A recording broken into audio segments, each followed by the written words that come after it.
नमस्कार. शटर स्क्रीनमध्ये तुमचं खूप खूप स्वागत. आशा आहे तुम्ही सगळे खुश आहात आणि सुरक्षित आहात. आज आपण बोलतोय सातत्यावरती, म्हणजे सातत्य कसं राखायचं या विषयावरती. खरं तर या विषयावरती व्हिडिओ बनवावा की नाही, माझ्यासमोर एक मोठं चॅलेंज होतं. कारण मीच व्हिडिओ पोस्ट करण्यामध्ये सातत्य ठेवू शकत नाही आहे. पण हाच विषय घेतला तर मलाही प्रेरणा मिळेल म्हणून हा व्हिडिओ. वर्षाच्या सुरुवातीला किंवा मध्ये अधे कधीही आपण फार छान छान संकल्प करतो आणि ते पूर्ण करण्यासाठी प्रयत्नही करतो.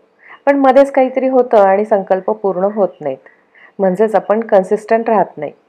मग हे असं का होतं ते आधी समजून घेऊयात. तर आपण जेव्हा एखादा संकल्प करतो, तो का करतो? तर त्या गोष्टी नव्याने सुरुवात करण्यासाठी. हा त्यामागचा एक हेतू असतो. म्हणजेच आधीपासून आपल्याला त्या गोष्टींची सवय नसते. उदाहरणार्थ आपण रोज वाचन करण्याचा संकल्प केला असेल, तर आपल्याला वाचनाची सवय नाही. बरोबर ना?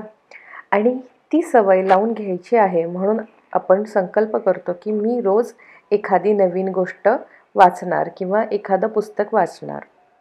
आता एखादी नवीन गोष्ट करायला घेतली, तर पहिले काही दिवस आपल्याला त्यामध्ये चांगला उत्साह असतो. पण हळूहळू त्यातला रस निघून जातो आणि तो संकल्प बंद पडतो. सातत्य न राहणे म्हणजे सवय नसलेली गोष्ट करण्याचा प्रयत्न करणे, असं आपण म्हणू शकतो ना?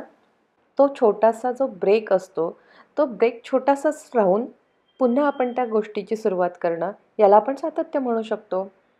एवढंच सिंपल तर आहे. बरं चला, मग आता आपण हे सातत्य कसं टिकवून ठेवायचं, यासाठीचे छोटे-छोटे प्रयोग बघूयात. पहिला, एकतर सेट युअर क्लिअर गोल. म्हणजे काय? तर पहिल्यांदा जी गोष्ट आपण करणार आहोत, ती का करणार आहोत, हे ठरवून घ्यायचं. म्हणजे त्याचे फायदे काय? त्याला किती वेळ लागणार आहे? ह्या गोष्टी एकदा क्लिअर झाल्या, की मग ती गोष्ट करायला तुम्हाला मजा येईल. Break down the big goals into smaller ones. मोठ्या ध्येयाचे छोटे-छोटे भाग करायचे.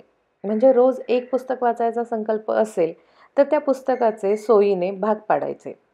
आणि त्याचप्रमाणे दिवसाचे 1 किंवा 2 टप्प्यात भाग पाडायचे आणि त्यानुसार ते पुस्तक वाचायला घ्यायचं. जेणेकरून सलग वाचन केल्यामुळे येणारा थकवा राहणार नाही. Next, create your routine. या ध्येयानुसार तुमचा दिवस प्लॅन करा. म्हणजे दिवस, आठवडे किंवा जो काही कालावधी त्यासाठी लागणार आहे, त्याचं नियोजन आधीच करून घ्यायचं आणि त्याच्यावरती ठाम राहायचं. यासाठी तुम्ही प्लॅनर किंवा कॅलेंडरचा उपयोग करू शकता. यानंतर काय करायचं? Prioritise your task. जो संकल्प केला आहे, त्या संकल्पाला आपण महत्त्व द्यायचं. आधी ते काम करायचं आणि त्याच्यानंतर बाकीची कामं. याच्याने काय होईल? तुमच्या त्या महत्त्वाच्या कामांसाठी सुद्धा वेळ मिळेल आणि तुमच्या या ध्येयासाठी सुद्धा तुम्हाला वेळ मिळेल. Celebrate your milestones. म्हणजे काय?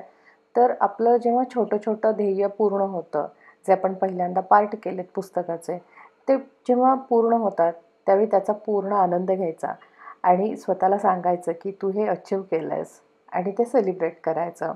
यासाठी आपण छोटीशी ट्रीट स्वतःला द्यायची. खूप काही पार्टी वगैरे करण्याची गरज नाही, पण छोट्या-छोट्या गोष्टींनी तुम्हाला एक नवीन उमेद निर्माण होते काम पूर्ण करण्यासाठी. Track your goals. आपण जे गोल सेट केलं आहे त्यावर लक्ष ठेवा.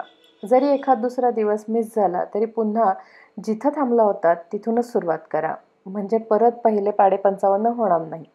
Stay motivated.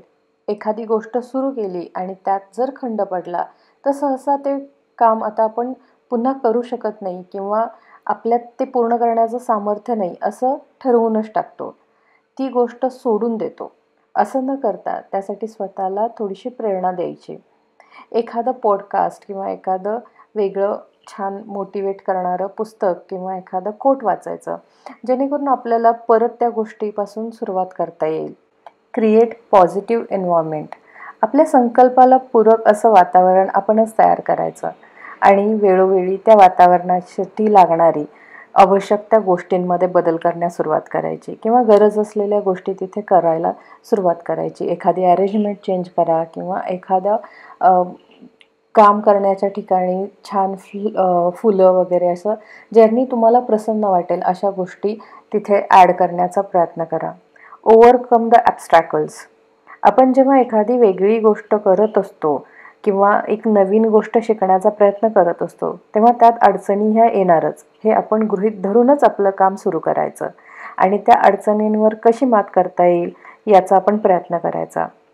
अशा पद्धतीने आपल्याला सातत्य टिकवून ठेवता येईल. हा व्हिडिओ आवडला असेल तर लाईक, कमेंट करून मला सांगा. इतरांबरोबर शेअर करा. चॅनलला अजून सबस्क्राईब केलं नसेल तर प्लीज सबस्क्राईब करा. आणि हो, व्हिडिओ पूर्ण बघितल्याबद्दल धन्यवाद.